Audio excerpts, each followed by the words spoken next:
हवा महल भारतीय उपमहाद्वीप के राजस्थान राज्य के जयपुर में स्थित है। इसका निर्माण 1799 में महाराजा सवाई जय सिंह के पोते महाराजा सवाई प्रताप सिंह ने करवाया था। महाराजा प्रताप सिंह भगवान श्री कृष्ण के परम भक्त थे, इसलिए बताया जाता है कि इस महल का शेप भगवान श्री कृष्ण के मुकुट की तरह बनाया गया है।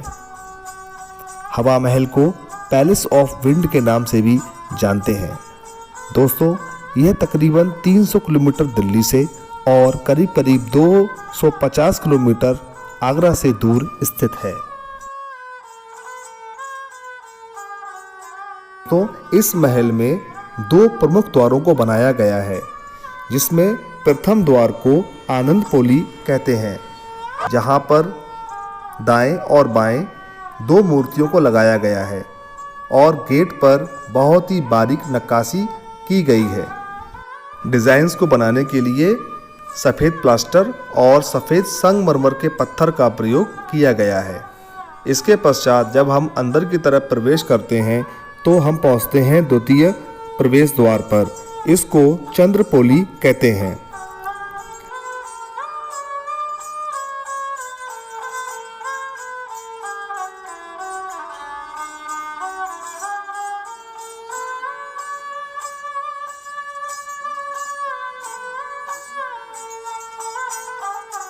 इस आंगन में एक फाउंटेन लगा हुआ है, जिसके ठीक दक्षिण में प्रताप मंदिर है, जो महाराजा प्रताप सिंह का पर्सनल कमरा था, यानी कि पर्सनल रूम था। और इस फाउंटेन के ठीक उत्तर में भोजनशाला यानी कि डाइनिंग हॉल था। दोस्तों, आप जो ये सामने देख रहे हैं, ये वही जगह है जहाँ पर शाही परिवार के लोग बैठकर खाना खाते थे। और जो आसपास आप दरवाजे देख रहे हैं, इनके अंदर उस स्वादिष्ट भोजन को बनाया जाता था। इस पैलेस की कुल ऊंचाई 87 फीट यानी कि 87 फीट है, जिसमें कुल 5 मंजिलें हैं। इसमें हर मंजिल को एक विशेष नाम से जाना जाता है। हम इस समय प्रथम तल में हैं। इसका नाम है शरद मंदिर। द्वितीय तल पर जो नाम है वो है रतन मंदिर। तृतीय तल का जो नाम है वो है विचित्रा मंदिर। और चतुर्थ तल का जो नाम है वो है प्रकाश मंदिर। और अंत में सबसे आखिरी जो तल है उसका नाम है हवा मंदिर। इस पैलेस का नाम इसी 5वीं मंजिल से प्रेरित मालूम होता है।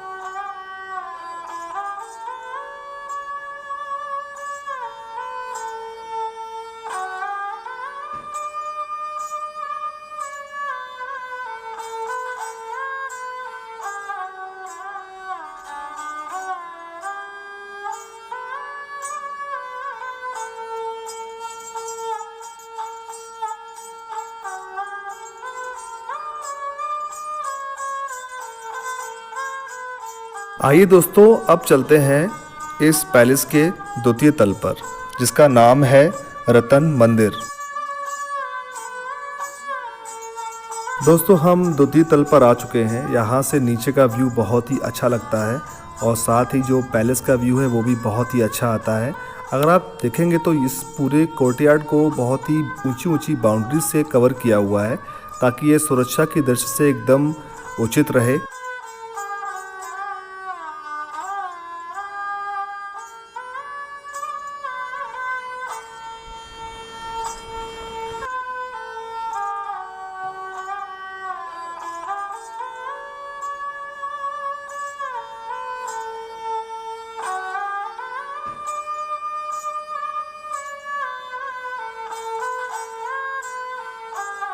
तो दोस्तों, ये है रतन मंदिर के अंदर का आर्किटेक्चर।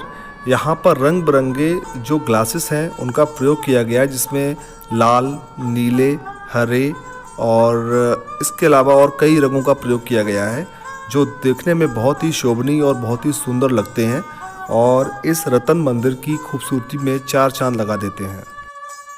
रतन मंदिर में काफ़ी सारे स्टोन पिलर्स का भी प्रयोग किया गया है, जिसमें कुछ पिलर छोटे हैं, कुछ पिलर बड़े हैं। ये देखने में बहुत ही खूबसूरत लगता है। क्योंकि अभी दिन है और बाहर प्रकाश है, तो आपको ये अभी चमकते हुए दिखाई पड़ रहे हैं। स्टोन की कार्विंग जो वॉल्स पर मिलती है वो भी काबिले तारीफ़ है। ये इस फ्लोर का ओपन स्पेस है, जहाँ पर शाही परिवार की महिलाएं ताज़ी हवा लेने के लिए यहाँ आती थी और यहाँ के झरोकों से नीचे का अवलोकन करती थी। चलिए दोस्तों, अब चलते हैं तृतीय तल पर, जिसका नाम है विचित्रा मंदिर।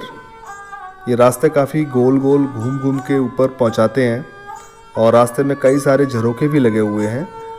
सारे झरोके लगभग एक से हैं, जिनमें छोटी सी खिड़की का प्रयोग भी किया गया है। ये है यहाँ का तृतीय तल। वैसे तो इस महल को इस तरह से डिज़ाइन किया गया था कि ये यहाँ की गर्म हवा को ठंडा रख सके, लेकिन साथ ही कई सारे मैनुअल ऑपरेटेड पंखों को भी लगाया गया था। जैसा कि आप ये ऊपर देख रहे हैं, यहाँ पर मैनुअल पंखे को जो कपड़े से बना होता था उसको लगाते थे और रस्सी के द्वारा इसको दाएं और बाएं घुमाकर उससे एयर जनरेट की जाती थी। साथ ही आपको यहाँ पर फिर से ये खिड़कियों और जालियों का पैटर्न देखने को मिलेगा।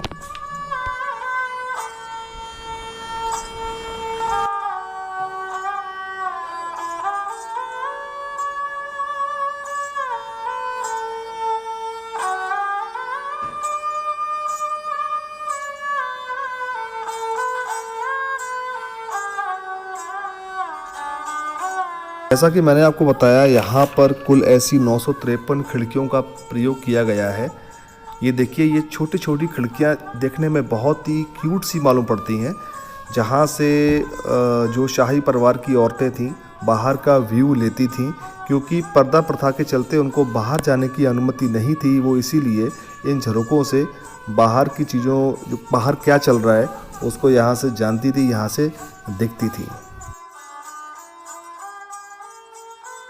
ठीक इसी प्रकार के ढेरों झरोखे आपको देखने को मिल जाएंगे इस पैलेस में, जिनका प्रयोग यहाँ के शाही कुल की जो महिलाएं थी वो करती थी। त्योहारों पर भी उनको बाहर जाने की परमिशन नहीं थी, इसलिए वो इन्हीं झरोकों से बाहर की चीज़ों का, बाहर की एक्टिविटीज़ को देखती थी और पर्दा प्रथा के चलते उनको महल के अंदर ही रहना होता था और अंदर रह के ही त्योहारों या किसी भी सांस्कृतिक कार्यक्रम को मनाना होता था। इन झरोकों से काफ़ी अच्छा व्यू दिखाई पड़ता था। रोड साइड व्यू है, जो आपका फोर्ट्स वगैरह हैं, जितने भी लैंडस्केप्स एरिया है, वो सारे के सारे इन झरोकों से दिखाई पड़ते थे। दोस्तों, अब हम आ चुके हैं इस महल के चतुर्थ तल पर, जिसका नाम है प्रकाश मंदिर। दरअसल इस फ्लोर पर शेडेड एरिया नहीं है, इसलिए यहाँ पर काफ़ी दिन में उजाला रहता था, इसीलिए इस फ्लोर का नाम रखा गया था प्रकाश मंदिर। और इस फ्लोर के ठीक ऊपर है हवा मंदिर, जो काफ़ी एक छोटा सा एरिया है। सीढ़ियों के माध्यम से इसके पंचम तल पर हम जा सकते हैं। अभी हम चलेंगे, लेकिन यहाँ से जो शहर का व्यू आप देखते हैं, काफ़ी अच्छा व्यू यहाँ से मिलता है।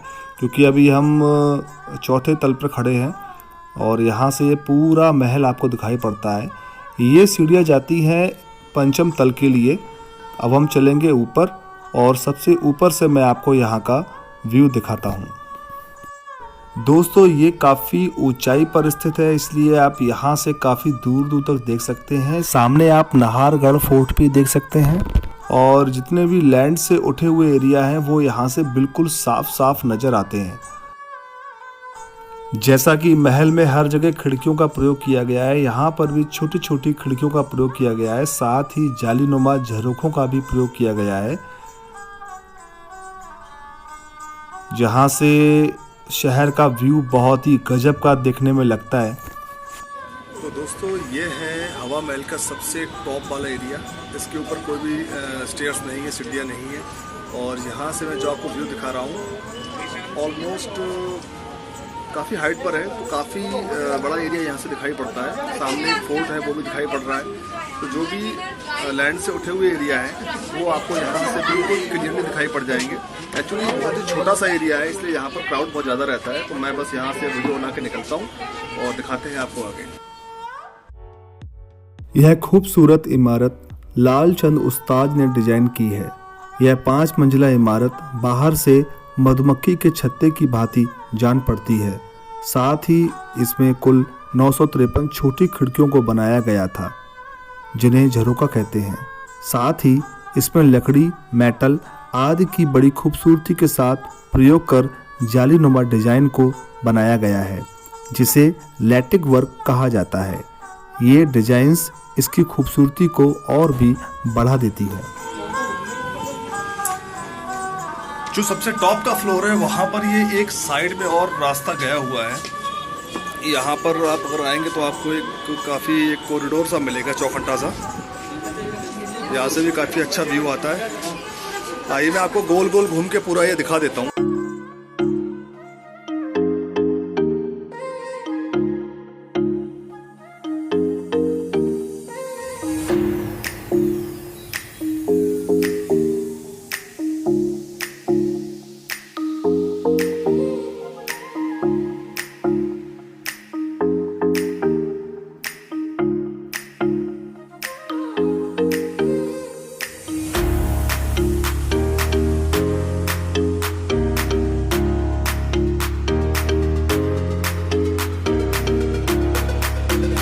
वो जो सामने दिख रहा है वो है जंतर मंतर, जहाँ पर अभी हम होके आए हैं। और जो आपको ये पहाड़ी से दिखाई पड़ रही है सामने, ये है नाहरगढ़ फोर्ट। दोस्तों आज मैं नहीं जा पाऊँगा क्योंकि आज मेरा टाइम पूरा हो चुका है, मेरे को अभी ट्रेन भी पकड़नी है, इसलिए sorry for the today, but very soon I will come in Jaipur again.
Time हो चुका है 4:30 और जैसा कि मैंने बताया था आपको कि आज मुझे वापस अपने घर आगरा जाना है। दोस्तों, ये 2 दिन का सफ़र कैसा रहा? मेरी ये 2 दिन की जो जयपुर की सीरीज़ है, आप देखिए, इसको एंजॉय करिए। इन 2 दिनों में मैंने first day Albert hall museum को एक्सप्लोर किया और दूसरे दिन जंतर मंतर और साथ में हवा महल को एक्सप्लोर किया। अभी ये जो टाइम है ट्रेन का वो है 4:55, तो करीब 25 मिनट बाद ट्रेन आने वाली है। मैं आ चुका हूँ अभी जयपुर रेलवे स्टेशन पे और अभी मैं कुछ छोटा मोटा ब्रेकफास्ट करूँगा, उसके बाद पकड़ूँगा ट्रेन और जाऊँगा घर। और आप कहीं मत जाइए, आप कीजिए वीडियो को एंजॉय और देखिए। अगर वीडियो अच्छे लगे तो कमेंट्स करिए और वही बात जो मैं हर बार बोलता हूँ, चैनल को सब्सक्राइब कर लेना, क्योंकि मैं इस तरह के और भी इंटरेस्टिंग वीडियोस इन फ्यूचर लेके आपके लिए आता रहूँगा। तो दोस्तों, ये सीरीज़ यहीं ख़त्म होती है। मिलते हैं एक नेक्स्ट डेस्टिनेशन के साथ में। तब तक के लिए टेक केयर।